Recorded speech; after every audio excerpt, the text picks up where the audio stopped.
Para sa mga husbands, lagi bang galit ang misis nyo? Lagi ba siyang naiinis sa'yo? Konting ganito, ganyan, galit agad. And ano yung response nyo kapag nagagalit na yung misis nyo? Sinasabayan nyo ba yung galit niya or mas galit kayo? Or ikaw yung tipo ng asawa na mataas ang emotional intelligence kaya naiintindihan mo yung misis mo?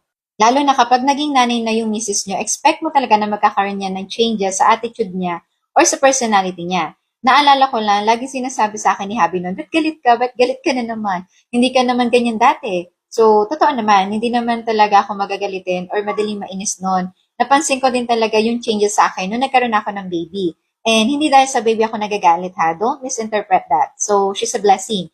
But to the fact na yung about sa hormonal changes, kulang sa tulog, unmet physical needs, and yung feeling na superhero ka, na kinakaya mo ang lahat like sa gawaing bahay kasi wala namang ibang gagawa nun kundi ikaw.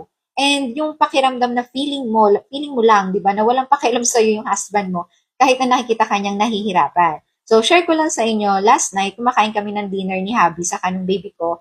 Then, after no, naglilikpit na ako after namin kumain. So, nilikpit ko na yung pinagkainan namin.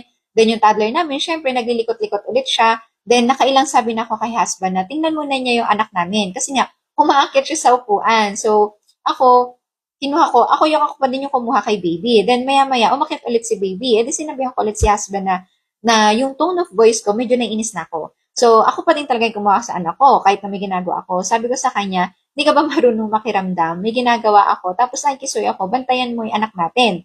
Sabi niya sa akin, sabi mo di ba magpaint ako ng tubig? So, inutusan ko naman talaga si Abby para dun sa paghakbat ni Baby Alice. Pero lalo lang din ako nainis sa kanya kasi ang point ko lang naman last night, saglit lang naman niya babantayan ang anak namin dahil patapos na ako sa pagliligpit. Then after ko makuha si baby noon, nagstay muna ako sa kwarto para kami ni baby, nagstay kami sa kwarto para mag-calm down. Pero yun nga, okay naman na kami ngayon. So, shinare ko lang yung scenario na yun. Kasi, alam mo yun, parang natitrigger ka, naiinis ka kagad. Ito kasi akala ng mga mister natin na nagagalit tayo ng wala lang, ng walang dahilan. Pero please lang mga husbands, intindihin nyo din kami. We are a mother, a wife, a hustler, and all. And marami na din ako nakausap na kapwa ko mother na malaki talaga ang factor kapag meron kayong deep connection, kayong mag-asawa na pinaparamdam ng husband, yung support talaga niya sa misis niya. And yung tumutulong din talaga siya sa gawaing bahay at sa pag-aalaga ng mga bata. Doon mas nararamdaman namin, kami mga wives, na hindi kami nag-iisa, na there's really a teamwork. And kapag nakikita niyo yung mga wife niyo na kinakaya niya ang lahat, hindi ibig sabihin nun na hindi niya kailangan ng tulong.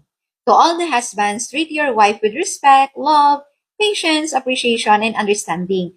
And you'll be surprised talaga how your wife treat you more than you deserve. Kayo din dapat ang unang tao na magpaparamdam kay misis na naiintindihan mo siya na safe place ka niya.